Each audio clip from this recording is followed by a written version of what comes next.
jumping dari pendapat ataupun statement yang aku keluarkan gitu, tidak berputar-putar dan juga tidak terkesan tidak paham dengan materi seperti itu teman-teman. Lalu kuasai materi, tinggalkan cara penyampaian terpaku pada bacaan.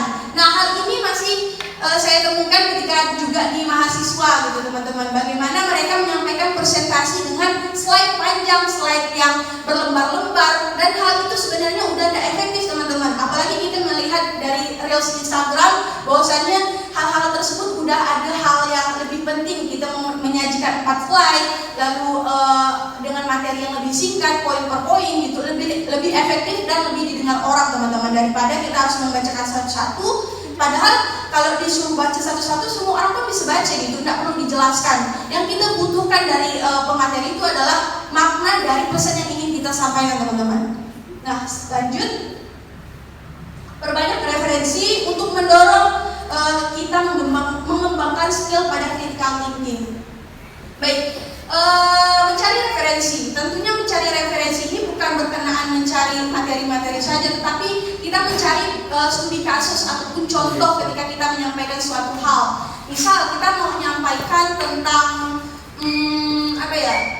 tentang yang lagi booming ini kan tentang pelecehan seksual di kampus gitu. Nah, kita cari nih tentang pelecehan seksual itu seperti apa, kasusnya seperti apa, itu yang perlu kita cari gitu teman-teman. Nah, dalam hal ini untuk mahasiswa itu saya harapkan lebih selektif itu, mencari info gitu. Nah, banyak di Instagram ini udah banyak berita-berita yang memang kita butuhkan. Referensi ini tidak perlu kita pergi ke perpustakaan, cari buku dan lain sebagainya. Salah satu ada media yang bisa ngasih kabar kita untuk baca materi ataupun baca berita. Salah satunya kayak di Instagram. Ada akun-akun yang memang berpotensial untuk nambah wawasan kita ataupun referensi seperti BBC News, lalu Voice of America, lalu juga BBC dari Indonesia News. Itu berita-berita yang memang up to date gitu. Apalagi kita sebagai mahasiswa juga, pemuda-pemuda, kita tuh harus sudah peka nih berkenaan dengan isu-isu yang terjadi.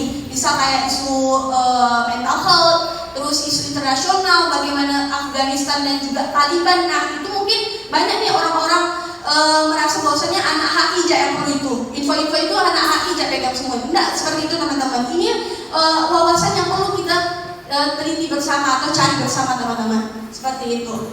Lalu perhatikan umpan balik dari audiens dan latih adaptasi. Nah, berkenaan dengan adaptasi yang tadi kita coba sampaikan, dari saya coba sampaikan bahwasanya ada banyak tipe orang-orang ketika kita mencairkan sebuah pesan atau menyampaikan sebuah pesan. Nah, dalam hal ini kita perlu lihat nih umpan baliknya seperti apa. Apakah mata mereka masih tertuju pada kita, ataukah mereka udah kayak main HP sendiri, ataupun mereka udah kayak ngantuk dan lain sebagainya. Nah, dalam hal ini kita merasa misal kayak orang udah ngantuk dan lain sebagainya. Nah, yang perlu kita sadari adalah orang tidak fokus dengan apa yang kita sampaikan. Ada dua hal. Tidak mungkin dari kita sendiri aja kita nyampaikan udah sebagus baik dan lain sebagainya, tetapi ada faktor dari luar juga gitu. Misal dia dari kegiatan dan itu membuat dia tidak fokus. Jadi kita tidak perlu overthinking. Yang penting kita udah ngajak nih ke teman-teman kita untuk perhatikan bersama-sama.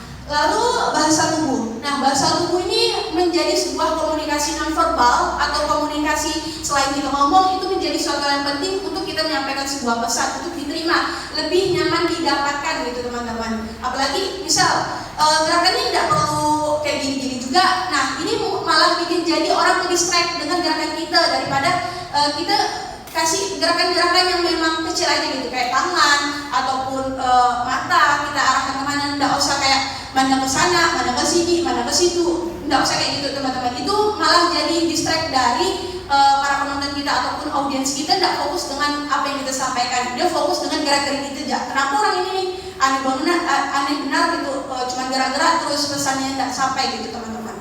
Nah, begitulah dari tahap ataupun dari tips yang bisa saya sampaikan, dan ini sangat-sangat berjalan di aku gitu teman-teman, dan ini sangat-sangat membantu aku untuk bisa yang namanya berbicara di depan publik. Nah, 3 hal yang perlu kalian tekankan adalah practice, prepare, dan evaluasi gitu.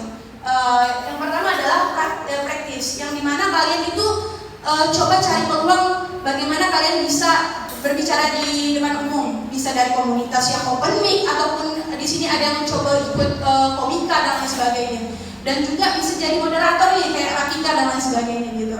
Nah, lalu yang kedua adalah prepare. Prepare ini adalah kuasai dari materi, referensi yang kalian dapatkan itu sudah mencukupi dan lain sebagainya, dan evaluasi. Evaluasi ini bisa direkam nih, aku bisa ngeliat nih bahwasanya aku ada penyampaian aku yang kurang, itu yang bakalan aku perbaiki di kemudian hari gitu teman-teman. Nah, mungkin itu saja yang bisa aku sampaikan terkait tips yang bisa kalian pakai ketika kalian berbicara di depan umum ataupun presentasi di depan kelas. Dan itu saja, sekian dan terima kasih. Saya kembalikan kepada moderator. Terima kasih. Saya Putri Nanda dari angkatan 2020. Yang ingin saya tanyakan ini kepada dua narasumber kita yang depan, pengalaman, bukan maksudnya apa sih yang membuat kalian itu merasa benar-benar penting banget nih ikut organisasi, penting banget gimana caranya buat kita public speaking yang bagus dan orang, dan perubahan terbesar apa yang telah kalian rasakan gitu kan setelah mengikuti organisasi dan beberapa proses-proses yang telah kalian lalui. Perkenalkan, nama saya Syarawati dari IAP kelas A angkatan 2020. Kan tadi mau tanya Kak, kan tadi kan Kakak bilang kenali audiens. Yang terakhir itu ada audiens yang orang tua. Nah, kata Kakak itu kan kita awali menjelaskan dari yang rendah dulu gitu kan, kita dari yang bawah. Aku tuh Kakak rasa kalau kita kan semua orang tua tuh pasti mikirnya oke gitu lah ya, oke. Jadi Kakak rasa itu tuh bakalan benar-benar berjalan ke mereka bakal bisa menerima benar-benar ke.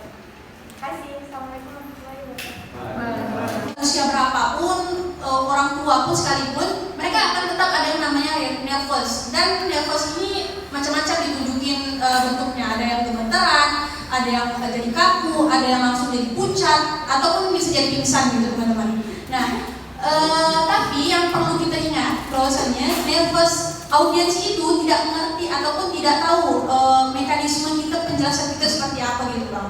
Jadi misalnya kita lupa menjelaskan, misal kita udah ngurutin A, B, C, D, terus kita nih lupa bagian B-nya ini kita lupa jelasin gitu. Kita bisa itu nih bang, putar arah yang mana pengen kita jelaskan gitu. Ataupun misal memang benar-benar lupa, kita coba berhenti sebentar, nggak usah lama, nggak usah sampai 5 menit dan segala macamnya. Tapi kita coba, oke, aku tadi terakhir kali ngomong tentang apa ya? Nah, itu omongan yang terakhir kali itu kita bisa satu pautkan apa yang bakalan kita omongkan. Itu sih yang kalau di saya gitu bang, kalau bekerjanya gitu.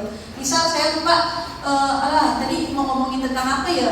Terus saya melihat bahwasannya ada materi yang belum saya jelaskan. Nah, saya putar ke materi yang lainnya dulu. Terus ketika saya udah ingat, saya coba untuk sampaikan kembali apa yang saya lupa tadi ataupun ngeblank. Dan teman-teman yang menonton itu ataupun audiens, dia tidak tahu bakalan mekanisme penyampaian urutan itu seperti apa, karena itu letaknya ada di diri kita gitu. Dan untuk nervous ini tentunya kembali lagi dari mindset kita dari awal, dari bagaimana kita untuk mempersiapkannya. Untuk seberapa penting ya, kenapa penting sih ikut organisasi? Sebelumnya saya tidak bilang ya kalau ikut organisasi ini kayak hal yang paling benar gitu, kayak semua orang wajib nih ikut organisasi. Tapi kembali lagi dari orang itu tersebut. Pertama, saya kenapa merasa penting nih ikut organisasi? Yang pertama, saya sebelumnya kan belum pernah nih ikut organisasi apapun. Kemudian saya sadar dari hal itu saya tidak banyak melakukan perkembangan terhadap diri saya sendiri. Jadi saya kenapa penting ikut organisasi? Saya pengen nih berkembang lewat organisasi, karena yang saya tahu di organisasi ini wadahnya, lingkupnya besar gitu. Wadah untuk kita berproses ataupun berkembang ataupun mengasah skill kita itu di mana gitu. Nggak mungkin kayak kita ngasahnya sendiri-sendirian gitu. Nah, kita nih organisasi ini menjadi sebuah wadah teman-teman. Tentunya seperti yang organisasi yang saya tempati sekarang ataupun saya geluti itu memang benar-benar itu berdampak pada skill yang saya coba tempuh, yaitu public speaking dan juga critical thinking. Nah, dimana saya merasa bahwasanya sebelumnya public speaking saya emang jelek gitu. Dan ini masih dalam tahap yang memang belajar terus, dan public speaking yang baik itu akan terus menjadi pencarian saya gitu. Nah, tentunya public speaking ini ketika saya udah bisa menyampaikan pesannya apa yang saya sampaikan, terus penyampaiannya itu udah benar dan sesuai alur, nah itu saya merasakan bahwasannya saya tidak argumen saya tidak jumping lagi ataupun meloncat-loncat. Nah, dengan organisasi ini lebih terarah saya gitu. Keramaian orang tua isinya atau ibu-ibu, bapak-bapak yang ramai sekali itu belum pernah. Nah, mungkin ini kita udah pernah bicara sama orang tua kita masing-masing, dan terkadang itu kita menerima dua hal, ada yang bisa diterima juga tidak bisa diterima. Nah, ketika kita berbicara dengan orang tua, pendekatan dengan merendah itu menjadi sebuah pendekatan yang bisa dimulai dengan baik gitu teman-teman. Merendah dalam arti kita mengajak bahwasanya kita di sini bukan menggurui, di sini kita ingin diskusi loh ibu bapak gitu, bahwasanya ada hal-hal di luar masa kalian itu telah berubah gitu. Kita buktikan dengan apa contoh-contohnya. Nah, mungkin itu bakalan bisa diterima. Terus tentunya kita di sini menyampaikan sesuai dengan bahasa yang sopan dan juga bahasa yang memang bisa dimengerti. Dan mungkin kita pakai istilah-istilah yang memang jauh dari harapan mereka ataupun jauh dari pengertian mereka. Nah, tentunya pendekatan merendah dulu ataupun mengajak diskusi bukan menggurui, itu menjadi suatu hal pendekatan yang sangat penting dan lebih berefek gitu teman-teman. Nah, soal diterima atau tidak diterimanya itu urusan belakang teman-teman. Yang penting kita bisa mendiskusikan hal tersebut, pesan yang ingin kita sampaikan itu bisa tersampaikan. Orang menerima atau tidak maunya itu terserahkan kepada mereka gitu. Yang penting kita punya tanggung jawab ataupun peran kita untuk menyampaikan itu udah terlaksana gitu.